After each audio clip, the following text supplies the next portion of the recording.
Bougie Black Brother Network.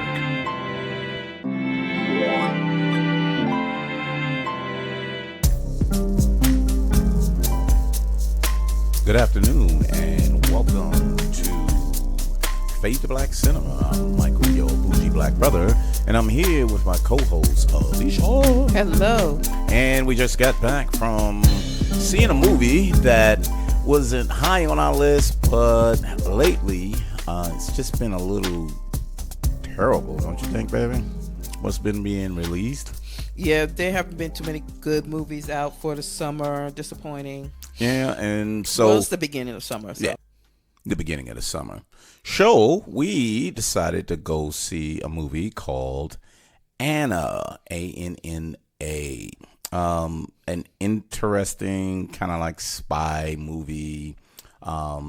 I was telling Alicia it's becoming more interesting. It's all about these Russian spies, and most of these Russian women are spies. And so it was kind of, let's try to, check this one out.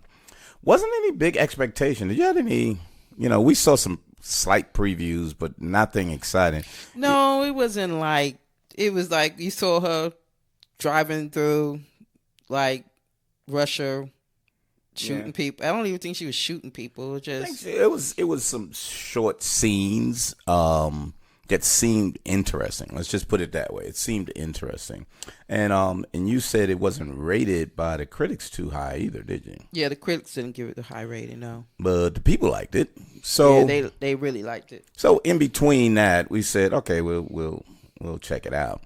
So the synopsis is, beneath a woman's striking beauty lies a secret that will unleash her indelible strength and skill to become one of the most feared assassins on the planet. That's not what this goddamn movie was about. So basically, it was a Russian girl who actually had parents that were in the Navy, and they were teaching her. She had a high intellect, and the KGB was looking for some women spies. And she got into some things, and she became a spy. That's the thing. And then she wanted to get out of it. So, and the movie kind of begins. So, Alicia, when I know you were saying when we were kind of talking about it when it was over, that you were kind of like, I'm not liking this movie. So, right. When it got to like, it was a part. So no, go to where you wasn't liking it. What made you, what was going on that got you that wasn't? There were just certain things that they were doing, like when she became a model, when she was talking to the guy she was going to kill, asking him all those questions. Yeah. And it was like, now, why in the hell, if I'm doing this, why I'm going to tell you everything? Yeah. That part right there kind of like, okay. But then I kind of understand what he was doing, the director was doing. Exactly. So once he said, well, let me go back 5 years. Let me go back 3 years. Let me come forward. Then it starts to, it's like, oh, okay, I got it. All right, so let me let that go. Mm-hmm. I had to let that go because I started to understand what he was doing with the movie. So Alicia caught the real premise of the movie, which was the editing. The editing was, because I got a little frustrated when I first saw the editing. So it went through a whole spot, and it was some girl she picked up off the street to be a model, and you're kind of like, yeah, whatever. Yeah, she's a pretty girl. All of a sudden, they pick her out of everybody, and he takes her to Paris, and she's this big-time model, and you're kind of like, okay, what's going on? Mm-hmm. And then, this big-time gangster, I don't know if he was a gangster or just a businessman doing some dirty deals, he turned around and started talking to her and said, I want you to be with me and I want to sleep with you now. And he just started telling her stuff. And I was like, what the hell? She a spy or something? Right. Because you didn't get why she was asking those questions. Right. And then after she asked it, she came out of the bathroom. She said, I'll be right back because you gave me something of yourself. And she came back and shot him in the head. And you was like, what the fuck was that? Yeah. And then it went, 3 years earlier or something like that. Yeah. So the premise of the movie is then it went through the sequence of who she was prior to that happening. Right. And I was like, so why did they do it that way? I was kind of like, you just wasted a portion of the movie to repeat it all over again. But what they were doing was giving you multiple perspectives of what you saw and what was behind it. Right, and how she came to that point and who made her who she was. Yep. But it wasn't a lot it didn't go all in depth into how she got there. It was just enough. Just enough to say this is who she was and this is who she became. Right. And throughout the movie, they kept doing that because there was things you saw and then there's things you didn't see, and then they'll cut it off and then they'll go backwards again. Right. And then you kind of got used to the rhythm of the movie then, and which made it a lot more interesting. Yeah, because when it got to maybe close to 15 minutes to the end, it got intense. So this is a good thing. The director is Luc Besson, and Luc Besson makes a lot of great movies. If you didn't know, he did The Fifth Element. He did Taken. He wrote these. These are ones that he wrote as well as directed. Lucy. Lucy. He did The Professional, La Femme Nikita. He done all of those. So with that said, this is under the same genre of a couple of movies that we saw that it reminded me of. So the most recent one was Red Sparrow because it was a Russian woman working for the KGB. And then La Femme Nikita, I think that was French though. Yeah. So she was like a French operative. And then the one that went a long time ago that a lot of people don't remember is Salt with Angelina Jolie. She was like a CIA agent that was a double agent that was a Russian operative / whatever. So you had all of these type of movies, genres that these women were assassins, which was like really, really cool. But Luc Besson he just does exciting scenes. But he started, kind of doing more writing and kind of character development. But the way he kind of did the flash back and forth, that's something that he loves to do because he likes for you to see one thing and then he explain it in another editing portion to bring it back. So I really like the way he does his movies. But back to this one. So it was really interesting the way the editing jumped back and forth with the CIA and then the KGB and this woman caught in the middle being a high fashion model as her day job, and then her night job is actually an assassin her night for job the KGB. Yeah. Which was like wow, and like most of these movies, they struggle. I want to get out. I don't want to kill anymore.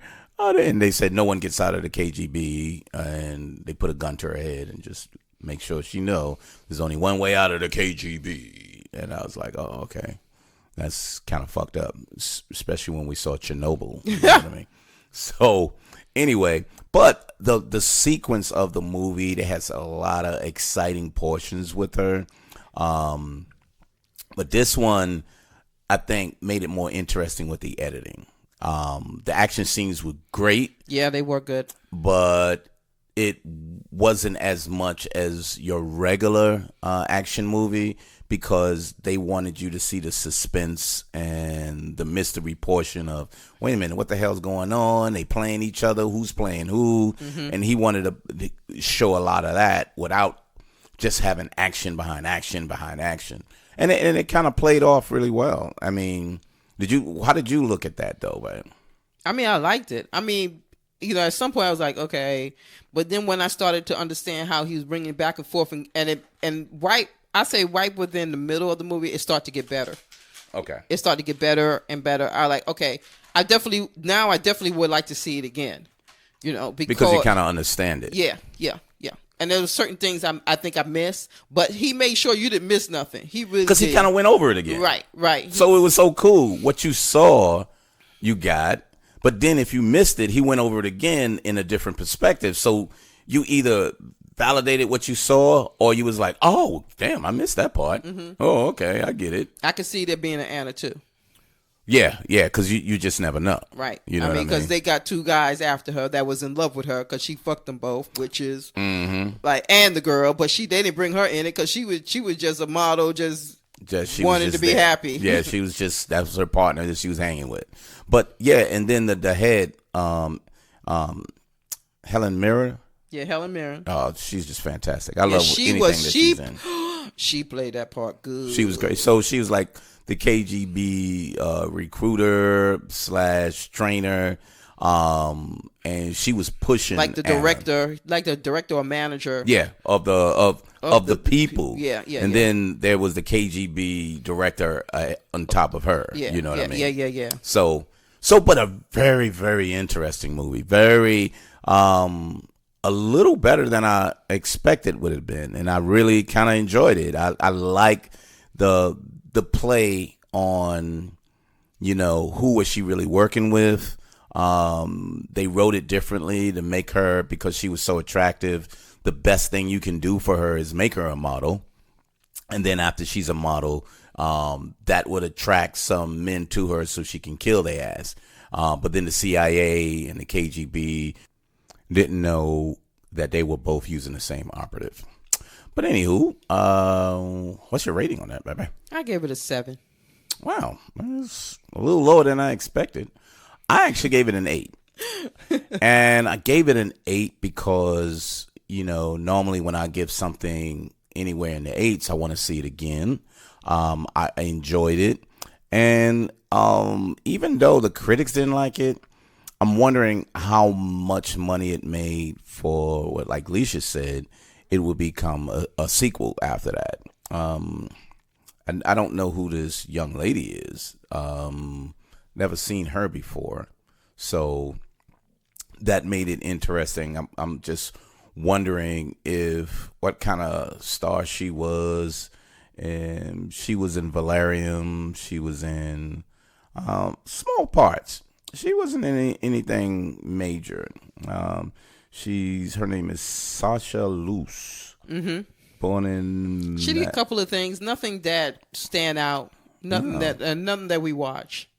Yeah, she went to a modeling agency. Grandmother disapproved of her career move, claiming that modeling is terrible and an immoral business. But yeah, she just did some regular things. This is a nice standout role. She did okay. She wasn't a great actress, but she did okay. She played the role that was needed, put it that way. But pretty interesting. But we'll see. We'll see what the box office brings and where that goes. And I think it's an exciting right into something that may be a little interesting, that it be a continued series. But who knows? But you got it a 7 and I got it an 8. I think that's respectful of a movie that we can recommend. And if not, then see the other ones that's on the list: The Red Sparrow, La Femme Nikita, Salt, or Lucy. You got options. Yep. And most of them is pretty much rated almost the same way. I think Red Sparrow was a little higher because Jennifer Lawrence was in there. But you know how that goes. But anywho, Fade to Black Cinema. See us every Wednesday. Every Wednesday we try to get something out there so you can either see a TV series we've seen, or a documentary, or even movies. Movies in the theater, or movies on your major, what is that? Netflix, Amazon, or Hulu. But just will see us then. Or if not, and you follow us on Twitter. Not Faith Black Cinema, but Bougie Black Bro. On Instagram, Bougie Black Bro as well. And you can see the things that we're kind of checking out. Or if not, we didn't review, or we may just go see. So anywho, get anything else, babe? Nah, babe. Well, thank you very much, and we'll see you next time on Fade to Black Cinema. Later. Bye.